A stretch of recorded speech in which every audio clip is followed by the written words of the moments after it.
السلام علیکم ورحمۃ اللہ وبرکاتہ۔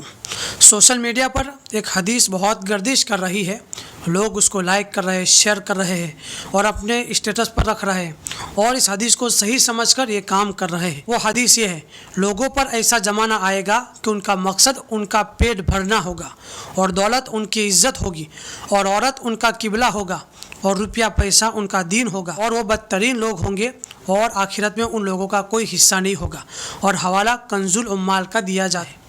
تو اس حدیث کی تحقیق کیا ہے، اس کی حقیقت کیا ہے، کیا حدیث صحیح ہے یا موضوع ہے، کیا ہے؟ لوگ اس کو صحیح سمجھ رہے ہیں۔ تو جواباً عرض یہ ہے کہ یہ روایت اور حدیث کنز العمال میں حضرت علی رضی اللہ عنہ کے حوالے سے نقل کی گئی ہے، لیکن مکمل سند ذکر نہیں کی گئی۔ رسول اللہ صلی اللہ علیہ وسلم تک مکمل جو سند پہنچنی چاہیے وہ مکمل سند ذکر نہیں کی گئی ہے، صرف حضرت علی رضی اللہ عنہ کا نام ہے اور رسول اللہ صلی اللہ علیہ وسلم کی طرف نسبت کر دی ہے، اور یہ روایت اور یہ حدیث اور دوسری کتابوں کے اندر بھی موجود نہیں۔ سینکڑوں احادیث کی کتابیں ہیں، اس میں یہ روایت موجود نہیں ہے، اس لیے اس روایت کو موضوع قرار دیا ہے۔ یہ روایت موضوع اور من گھڑت ہے، اس کی کوئی حقیقت نہیں ہے۔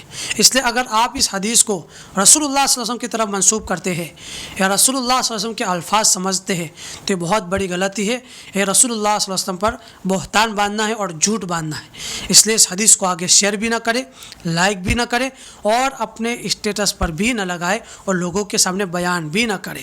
اور اس روایت کے الفاظ یہ عربی کلمات یہ ہے، یأتی زمان علی الناس ہمومہم بطونہم، لوگوں پر ایسا زمانہ آئے گا کہ ان کا مقصد ان کا پیٹ بھرنا ہوگا، وشربہم متاعہم، اور دولت ان کی عزت ہوگی، وقبلتہم نساؤہم، اور عورتیں ان کا قبلہ ہوگا، ودینہم دراہمہم ودنانیرہم، اور ان کا دین ان کا روپیہ پیسہ ہوگا، ان کے دراہم ان کے دنانیر ہوں گے یعنی روپیہ پیسہ ہوگا۔ اولئک شر الخلق لا خلاق لہم، یہ بدترین لوگ ہیں، ان کا آخرت میں کوئی حصہ نہیں۔ یہ عربی کلمات ہے۔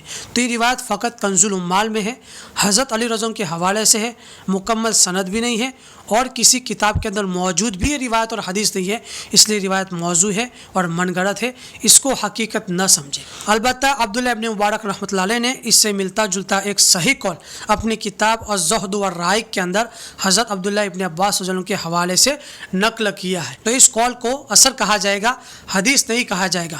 حدیث اس کو کہا جاتا ہے جو رسول اللہ صلی اللہ علیہ وسلم کے زبان رسالت سے ثابت ہو، لیکن اگر کوئی حدیث نہیں ہے بلکہ کسی صحابی نے کوئی بات کہی ہے تو اس کو اثر کہا جائے گا، تو اس کو حدیث نہیں کہا جائے گا۔ تو اس سے ملتا جلتا صحیح قول حضرت عبداللہ ابن عباس رضی اللہ عنہ کے حوالے سے موجود ہے، تو آپ اثر کہہ سکتے ہیں، اس کو حدیث نہیں کہہ سکتے۔ دوسری بات یاد رکھیں کہ ابن ماجہ شریف کی روایت ہے، رسول اللہ صلی اللہ علیہ وسلم نے ارشاد فرمایا، من کذب علی متعمدا فلیتبوأ مقعدہ من النار، کہ جو شخص جان بوجھ کر مجھ پر جھوٹ باندھے وہ اپنا ٹھکانہ جہنم بنا لے۔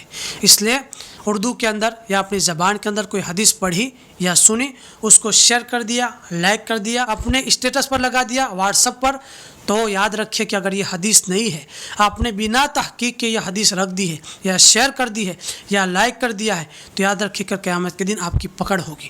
رسول اللہ صلی اللہ علیہ وسلم کی ارشاد کے مطابق آپ کا ٹھکانہ جہنم ہوگا۔ اس لیے کوئی حدیث آپ تک پہنچے اردو کے اندر یا کسی اور زبان میں تو اس کی تحقیق کرے، علماء کرام سے رابطہ کرے، مفتیان کرام سے پوچھے یہ روایت اور حدیث صحیح ہے یا موضوع ہے یا غلط ہے، کیا ہے، پھر اس کے بعد آپ آگے شیئر کریں، لائک کریں، اپنے اسٹیٹس پر رکھیں، بات سمجھنے کی کوشش کریں۔ اور دوسری بات یاد رکھیں کہ ہم کئی بار دیکھتے ہیں کہ واٹس ایپ پر اور سوشل میڈیا پر حضرت علی رضی اللہ عنہ کے حوالے سے بہت ساری باتیں منقول ہوتی ہیں کہ حضرت علی رضی اللہ عنہ نے فرمایا، مولا علی نے فرمایا، تو اس کے نیچے کوئی حوالہ نہیں ہوتا اور قول مذکور ہوتا ہے اور اس بات کو حضرت علی رضی اللہ عنہ کی طرف منسوب کیا جاتا ہے۔ تو یہ بات یاد رکھیں کہ اس طرح کے اقوال کو نہ مانیں، اس طرح کے اقوال کا اعتبار نہ کریں کہ اس کے نیچے کوئی حوالہ ہی نہیں ہوتا۔ کون سی کتاب میں ہے، اس قول کا حوالہ کیا ہے، کس کتاب کے اندر مذکور ہے، کوئی تذکرہ نہیں۔ تو یہ زیادہ تر شیعہ کی طرف سے ہوتا ہے، کوئی حوالہ نہیں، مولا علی نے فرمایا، حضرت علی رضی اللہ عنہ نے فرمایا، حضرت علی کا قول ہے اور اس کا کوئی حوالہ نہیں ہوتا۔ تو یاد رکھیں کہ اس طرح کی باتیں اور احادیث بغیر تحقیق کے آگے شیئر نہ کرے، لائک نہ کرے اور اسٹیٹس پر نہ رکھے، ورنہ کل قیامت کے دن آپ کی پکڑ ہوگی۔ اللہ اعلم بالصواب۔